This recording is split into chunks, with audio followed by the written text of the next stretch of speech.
Hello from Russia, everybody. Today is 15th of July. Now it's 9 o'clock in the morning, Moscow time. I'm Levan Gudadze, and this is my first update for a day in which I will share all the main news that are making headlines in Russian media outlets and Russian language pages on different internet platforms. Second update today will be on my Patreon page, and if you are not subscribed, please consider to do so. I have a lot of extra content on my Patreon, not just news updates, but also some videos about life in Russia in general. And hopefully you will like my page there. Link is on this video in the description box and in the pinned comment. And dear friends, before I start, let me make a little announcement. First was that I'm going to resume second updates on Patreon, and also I will share those videos, those updates, news updates on Boosty channel also, so you can subscribe there too if you for whatever reason don't like Patreon. And I have also additional announcement, which is that yesterday I registered on this crypto exchange. I created my crypto wallet, and because I was asked by members of our community quite a number of times to create a wallet in crypto, and now you can, if you want to, you can donate in bitcoins, in LTC and Ethereum. I guess these three cryptocurrencies are enough. If more needed, I can create more, but I guess these three will do. So yes, if you want to and if you can donate to this small media project of mine, and not just in through PayPal or Boosty platform, but also with the crypto accounts are in the description box and in a pinned comment. And dear friends, I'm working on idea of creation of the merch also, so hopefully it will work out, and there's sometime in the future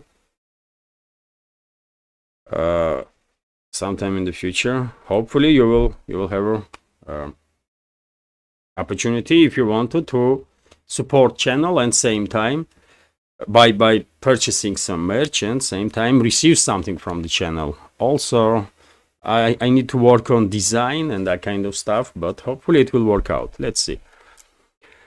That's been said, let's talk about news now. And first of all, short summary of the situation on Ukrainian battlefield. Let's go sector by sector, from southern sectors up to northern ones. In Kherson direction, no crucial changes on line of contact. It's usual daily routine, fight for control over their islands in the Dnieper River and the delta of the Dnieper River. Drone warfare and artillery duels. Russian armed forces quite often conducting strikes on point of concentration of Kiev regime forces on the right bank of the Dnieper River. And on my Telegram channel I shared quite a number of times videos of those strikes, including yesterday, by the way. When it comes to Zaporozhye sector of the front line, no crucial changes there. But we have some interesting news from South Donetsk sector of the front line, which is that Russian armed forces established full control over the Urozhaine settlement. I was expecting Urozhaine to be liberated several weeks ago, but of course military is no better when to conduct operations, how, and for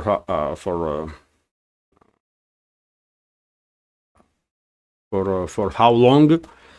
And yes, Urozhaine, this settlement now is under full Russian control, and I guess next settlements on line of contact will be Makarovka and Blagodatna. Expected developments, by the way. It was only a matter of time, and Urozhaine, it was obvious that Urozhaine will become under full Russian control. On southern flank of Donetsk sector, Krasnogorovka settlement, of course, is a main hotspot, which is still divided, by the way, between the sides. Kiev regime forces are in control of about like 10% of this northern western corner of this settlement, and that's it really. Probably it will not take like more than a week, maybe two, and the Krasnogorovka, which was a major stronghold of the Kiev regime in this direction, will be liberated by Russian forces. When it comes to Avdiivka direction, no crucial changes. Russian troops are already approached, and the fights are already inside the Novoselovka Первая settlement here. And it is highly likely that this settlement will become under Russian control also in relatively short time, and the Russian troops still advancing towards Vozdvizhenka, although last several days we clearly can observe some sort of operational pause in this area, but Russian offensive may resume at any time. When it comes to New York Donetsk directions, initiative is in Russian hands here also, and Russian troops are advancing. Kiev regime forces in New York are under heavy shelling, under heavy strikes from the Russian artillery, missile forces, Russian Air Force, aerospace forces, and I share video of these strikes on my Telegram also. And Russian troops little by little but closing into Toretsk, also from Druzhba, Kirova directions. When it comes to Chisov Yar, no reports about some crucial changes in this direction. After establishing control over the Canal district, Russian troops took operational pause now, and I guess whenever they will receive enough reinforcement or additional manpower, we will see beginning of the battles, final episode, final chapter of the battle for Chisov Yar. In Seversk direction, no crucial changes were reported. Initiative also is in Russian hands, and Russian troops are closing into Seversk from this Spornaya settlement, Vimka and Razdolovka directions. One of the big channels yesterday reported that Russian troops advanced from southern flank for some 3.5 kilometers about towards the Seversk, although of course we need some more information, more detailed information on that to have a better understanding of the situation. And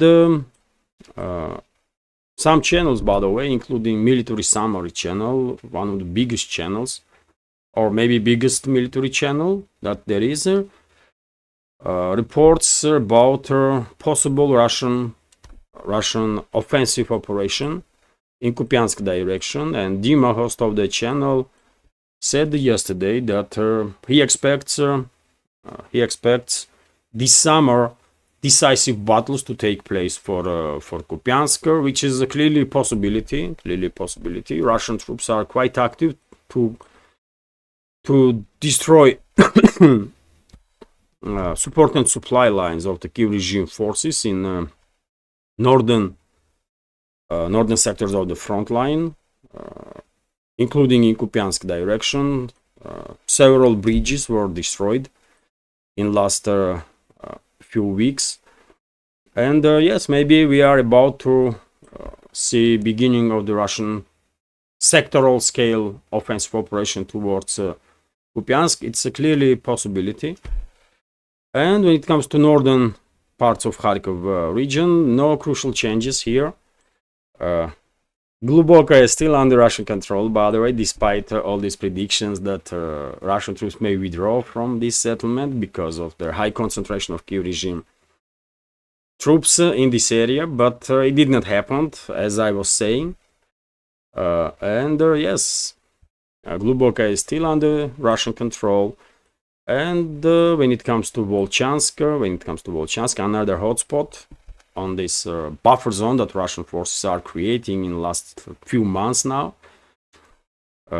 Battles still are continuous for this small part of the northern Kupiansk, although initiative is clearly in Russian hands, and maybe before end of this week, northern Volchansk finally become under full Russian control, and we will see beginning of the operations for liberation of the southern flank of Volchansk. Russian troops have foothold, several footholder in the southern side of Volchansk already. So one may even argue that battle for southern Volchansk already has started. And this is it when it comes to short summary of the situation on Ukrainian battlefield. I remind you, dear friends, that if you want more detailed information about developments on the line of contact, military channels are providing great volume of information on that. And if by chance you are not familiar with the military channels, you are new to alternative media, independent media, under this video in description box I have a recommendation list of the great channels, and you can find there at least several channels that are providing detailed information about developments on line of contact. All of those channels are great, by the way, so I recommend to, if you are not subscribed to those channels, I definitely recommend to do so. You will benefit greatly from authors from programs on those channels. Now let's continue with some additional news. So this is RIA Novosti's report about confirmation from Russian Defense Ministry that Urozhaine on Vremyevsky salient is under full Russian control. Also, TASS news agency is reporting that previous night Russian air defense systems intercepted and suppressed 22 Ukrainian drones over the several Russian regions. To be more precise, 15 Ukrainian drones were neutralized over the Bryansk region, 6 drones over the Crimea, one drone was neutralized over the Lipetsk region. And this morning, by the way, about an hour ago, reports were coming in about another wave of drones in Sevastopol direction, and on some pages I see information that at least one drone was shot down. In addition, in close proximity from Sevastopol. During the day, probably we will learn some more information, of course, and of course I will share this additional news on my Telegram, and also, by the way, on my Twitter account. If you are on Twitter or Twitter X, please subscribe to my page there, because I'm planning to become more active on Twitter. So that will be great support if you will subscribe to my Twitter. Link to my page is under this video in description box and in pinned comment. Also, let's continue. TASS news agency's report here about Russian Iskander strike on point of location of a German Iris-T air defense system in Dnipropetrovsk region. And well, this is the video, by the way. Russian military intelligence discovered the location of Iris-T, and then Iskander strike with which had a cluster warhead, as you can see, and clearly there is not even slight chance that this Iris-T air defense system survived after this strike. So another air defense system was lost by Kiev regime.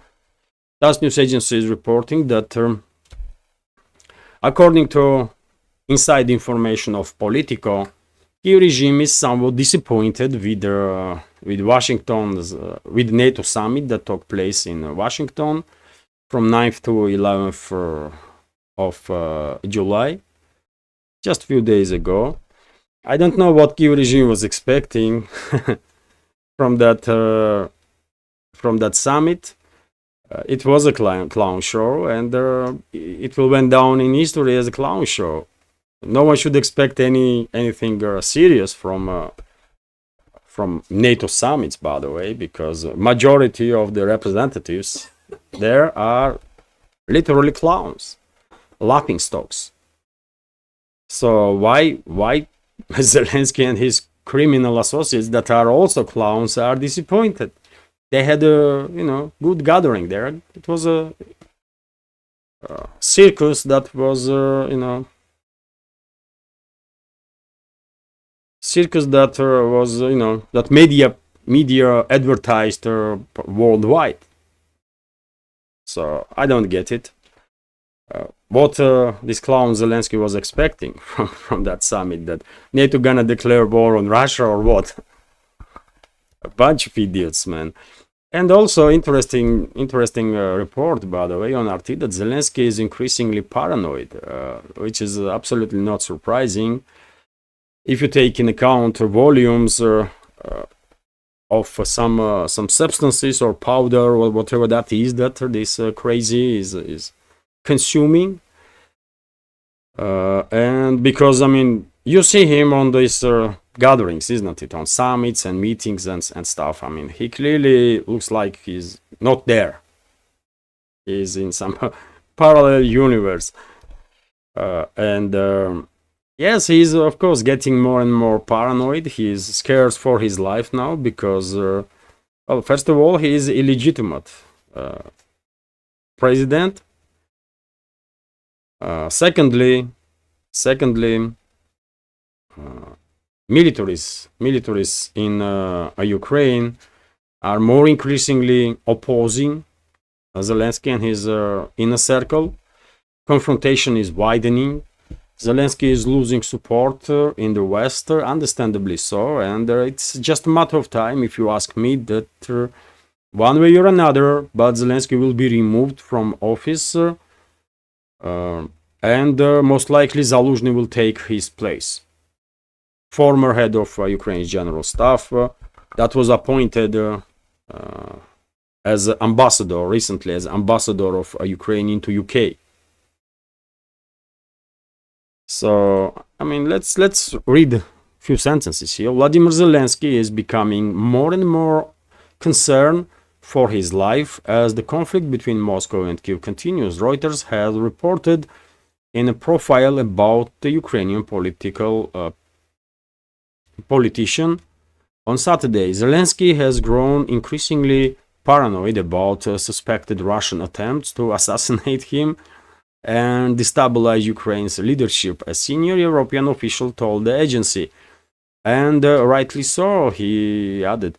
Reuters said that it had spoken with 8 current and former Ukrainian and foreign officials, as well as with several friends and colleagues from Zelensky's past. According to the agency, they paint a portrait of the leader who has become tougher and more decisive, less tolerant of mistakes, and even prone to paranoia as he copes with round-the-clock stress and fatigue. Well, if Russia wanted to take him out, he will already be somewhere else, not here. So therefore, I don't believe that Russian militaries or secret services even try to take him out. I really don't. After all, we should keep in mind that former Prime Minister of Israel, Bennett, that was, isn't it, said that Putin promised him in private conversation that Russia will take no action against Zelensky, and seems like Putin is planning to keep his word. That's what he does. And if Zelensky will not cross certain lines, probably Russia will not even try to take him out. It all depends on Zelensky, but he has he should worry much more about confrontation inside the Ukraine, because as I said, his team has conflict with Budanov's team. Budanov being head of main intelligence directorate of Ukraine and asset of the CIA, by the way, that terrorist. And we all remember that there was an attempt to assassinate Budanov, and many people are pointing out on Zelensky's team there, when wife of Budanov was poisoned. I guess by mistake. They were planning to poison Budanov, but they poisoned his wife. And there was also, I mean, very strange death situations around Zaluzhny and his inner circle. So it is a civil war there in Ukraine already among this so-called political and military leadership. And if Zelensky has to worry about his security, first of all, he should worry about his enemies inside Ukraine. That being Budanov with his inner circle and Zaluzhny. Anyways, let's continue. TASS news agency is reporting that Stoltenberg, still Secretary General of the NATO, stated that NATO is not going to shut down Russian planes. NATO has no plans to get involved directly into this conflict with Russia. And this statement comes after recent agreement was signed. Recently, when agreement was signed between Poland and Ukraine, where there is a chapter according to which Poland is allowed to study possibility to shut down Russian missiles and drones over the Ukraine, aerial targets basically, and this is an answer from the NATO on that to Poland that no, they cannot, NATO will not get involved in this conflict. And I guess if Poland wants to shut down Russian missiles and drones, then Poland is on its own. Poland will enter this war and NATO will not protect it, because fifth article will not work in that case. But anyways, let's see how well things develop. I said from the very beginning when that story broke out that in my personal opinion, ground is being prepared, including in a legal framework, to establish control over the Western Ukraine by NATO. And once this will happen, once NATO troops will enter Western Ukraine, of course they will try to establish no-fly zone over their areas that they will be in control of. And all these agreements between Poland and Ukraine or other NATO members and Ukraine will be used then as a sort of justification among some other topics to justify occupation of the Western Ukraine by NATO troops. They will come up with something, So that's the only time when NATO will try to establish no-fly zone over there, any parts of Ukraine. And it's gonna be Western Ukraine. And if they will stay in Western Ukraine, by the way, I don't think Moscow will care that much. But rest of the Ukraine, it's a whole different story. And because rest of the Ukraine is a historical Russian land there, Russian people are living there. Of course, rest of the territory should be liberated from Zelensky's regime. I have no doubts about that. But Western Ukraine, I don't care about Western Ukraine, and I don't think Moscow cares that much also. Let Poland, Hungary, Romania, and the NATO allies deal with these Ukrainian neo-Nazis and the fascists that are basically based in Western Ukraine, in Lvov and in some other towns there. It's a birthplace of Ukrainian Nazism and the fascism, by the way. Let these NATO countries deal with them. Russia is demilitarizing enough Ukrainian Nazis and the fascists on a line of contact. Anyways, let's continue with some additional news. And TASS news agency is reporting that Lavrov, foreign minister of Russian Federation, Sergei Lavrov, stated that during the Russian chairmanship in the Security Council, Russian side will once again ask questions about Bucha. You all know this fake Bucha story that Western propaganda used very actively about some, I don't know, like 50 or 70 Ukrainians that were massacred by Russian troops, allegedly. And the Russian side was very clear from the very beginning that that was a psyop of the Western secret services and the Kiev regime. And Russian troops didn't commit any crime in that area. And the Russian side was asking for names of people that allegedly were killed by Russian troops. And I mean, you may don't believe in this, but for whatever reason, Kiev regime did not publish names of those people. It is interesting, isn't it, to know why? Why? Western propaganda used this Bucha topic wildly to demonize Russia, to create anti-Russian sentiment in the West. And when Russia is asking just simple questions, give us names. Let's do through investigation. Give us names. I mean, publish it.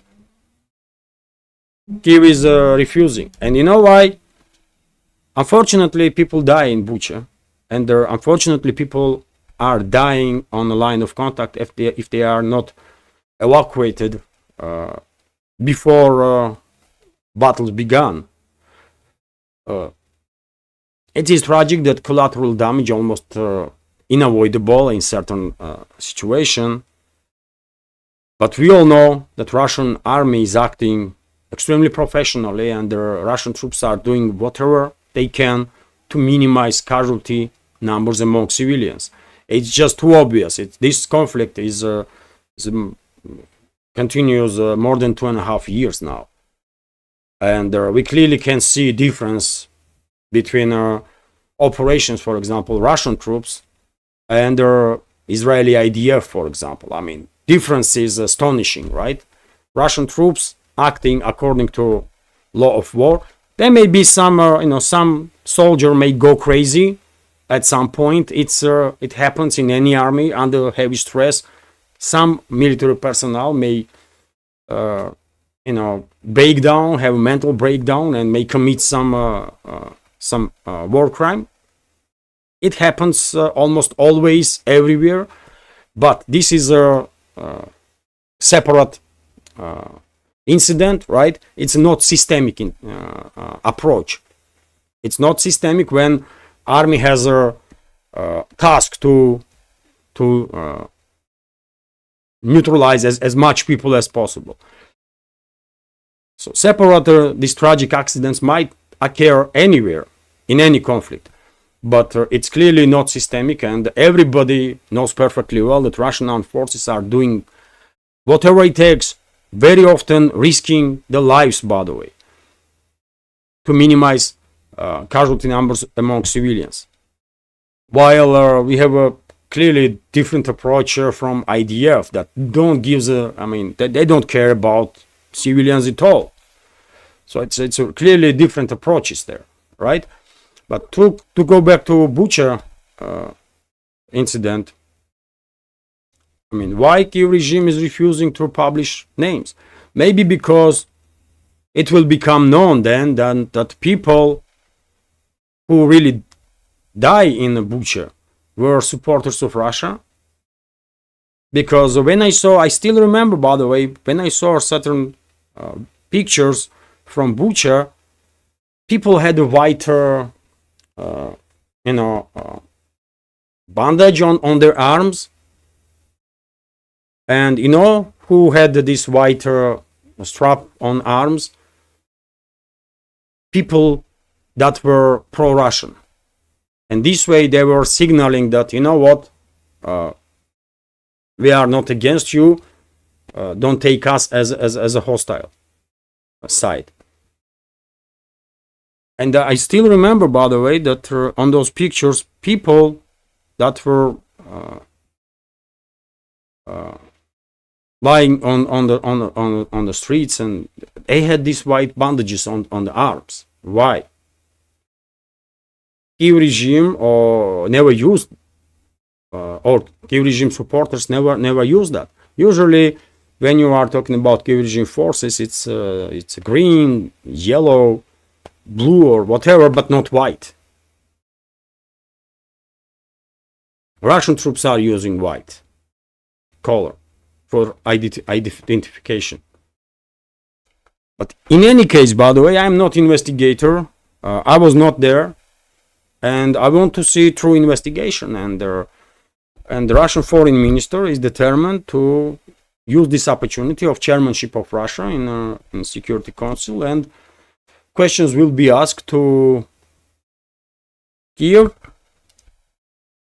to share information about people that allegedly were massacred in Bucha. So let UN then investigate this topic. Why not? Isn't it? Why Kiev regime is hiding names? You know?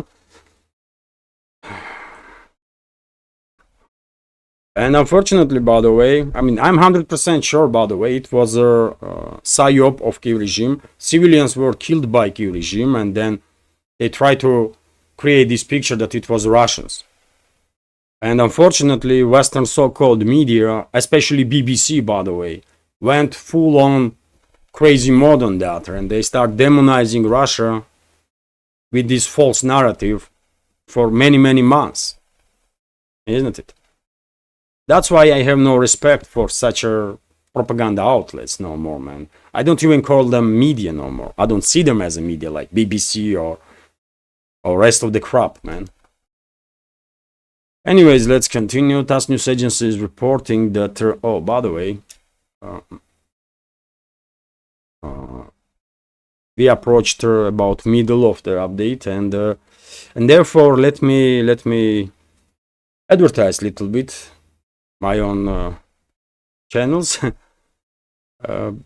Yes, if you like my work, dear friends, if you like these channels, if you think there should be Russian channel on internet, on YouTube, that provides news from Russia and Russian perspective, or perspective of Russian citizen on certain developments in this world, then please consider to support with donation through PayPal or through crypto, or through crypto currencies, or by subscribing to my Patreon and the Boosty channels. And by the way, Boosty platform has this feature that you can not just subscribe here on the page, but you can also donate without subscribing even.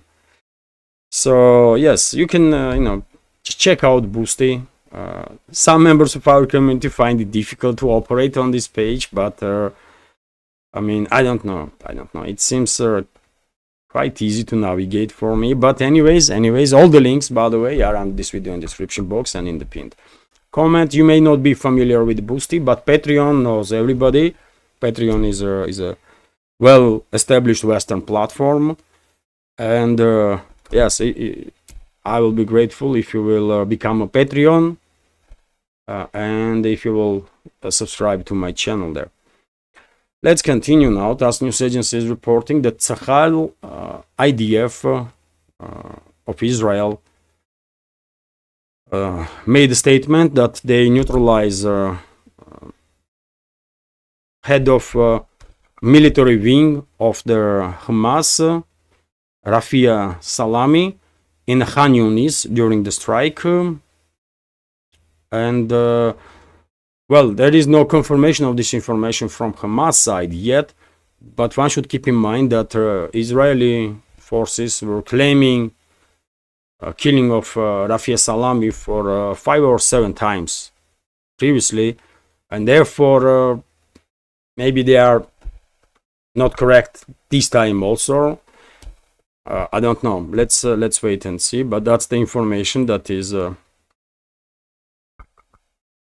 shared by IDF, and Russian media pay attention to it. TASS news agency is also reporting that U.S. authorities, by the way, U.S. authorities refuse to enhance security detail of the Trump, and this was asked by his security, some additional personnel to be deployed by secret services, and for whatever reason, this was not done. And of course, this information, this was reported by Federalist media outlet in US. And if this information is correct, then even more questions will rise now after this failed assassination attempt on Trump 2 days ago. I am kind of surprised that head of U.S. Secret Service didn't resign already, because it was such a failure on part of Secret Services that I don't know, man. I don't know. I refuse to believe that U.S. Secret Services are this unprofessional. So therefore, something dodgy had happened there, in my personal opinion, because there is no way I'm going to believe that U.S. Secret Services are so unprofessional that they didn't know that they have to secure perimeter of the venue and especially rooftops, from where some shots may conducted towards the venue, towards the crowd, or towards the politician that they are protecting. So what the hell had happened there? I don't know. And I'm afraid we will never know, because all information will be classified. Even if investigation will take place, most likely they will come up with fake conclusions, and we will never learn what really has happened. That's news. After all, by the way, still, documents about Kennedy assassination is still classified. What we are talking about after so many years. TASS news agencies are reporting that, Borrell, by the way, Joseph Borrell, head of EU diplomacy, plans to further increase pressure on Budapest and Orban's administration in Hungary, and therefore, Borrell will call a meeting of their foreign ministers of the EU member states on 29th of August, exactly at the time when in Budapest summit of the foreign ministers of the EU member states should take place under chairmanship of the Hungary. So this is a step clearly against Hungary. They want to. This is a step against Orban, obviously, his government, and at this point I don't even understand what Hungary lost in EU. Why they are in EU, by the way? Brussels on daily basis tries to humiliate Hungary's government, and why Budapest is taking this? I don't get it. Maybe it is time referendum to be called in Hungary about exiting this crappy organization that pretends to be state, EU. Maybe it's time, and dear friends, mark my word, I wouldn't be surprised at all if sometime in the near future Budapest will initiate referendum on leaving EU, because this is really too much, by the way. This information clearly indicates attitude of Brussels that they want to humiliate Hungary, member state. So if they have no respect for nobody, by the way. These unelected criminals, these unelected despicable figures in EU bureaucracy. And how long Hungary gonna take these insults, man? I don't know. So we should expect referendum, by the way, on exiting EU from Hungary. and maybe some from eventually from some other countries also. RT is reporting that well, another Boeing 737 problem revealed over 2,500 Boeing 737 airplanes must be inspected due to a potential issue with the emergency oxygen generators. The US Federal Aviation Administration, FAA, said on Monday. I mean, day in, day out, Boeing is. I mean, there are more and more bad news for Boeing, by the way. At this point, I really doubt this company will be able to survive in the current in the current form, and it should get broken up on different parts, by the way, because it's a giant. It's a giant, and management is seems like management is so unprofessional that they cannot manage this huge company at this point. So Boeing should broke up in I don't know, 5-7 different companies. Maybe quality control will increase. Maybe management quality will increase in that case. Smaller companies will be run smoothly, maybe, and eventually Boeing planes will stop experiencing so many issues when it comes to safety. But at this point, it is clear to me that in the current form, Boeing cannot survive. It's just not happening, man. I mean, every other day there is some issues. Now, 2,500 planes must be inspected, by the way, of 737. Can you imagine people now? I mean, ordinary people who will read this news and they have flight, maybe on Boeing 737. How they gonna feel, man? Many people, if they learn this news, by the way, probably will return tickets and try to fly on other planes. It's gonna be difficult in US, especially because Boeing is a dominant force there.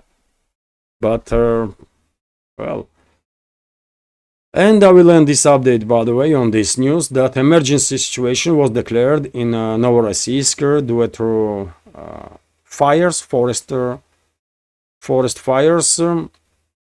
More than, according to some reports, more than 200 people were evacuated from the areas where fire is in full force. According to some other reports, more than 500 people already been evacuated. So situation is difficult. And Novorossiysk is, of course, Russia's Black Sea port, by the way. This is Novorossiysk, and fires are waging on these forested areas, and firefighters are doing whatever they can to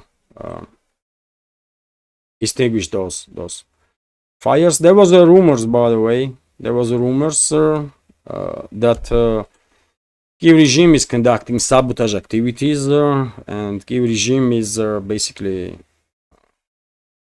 behind this, if not all forest fires, some of the forest fires, because recently I saw a video, by the way. There was loops in a field.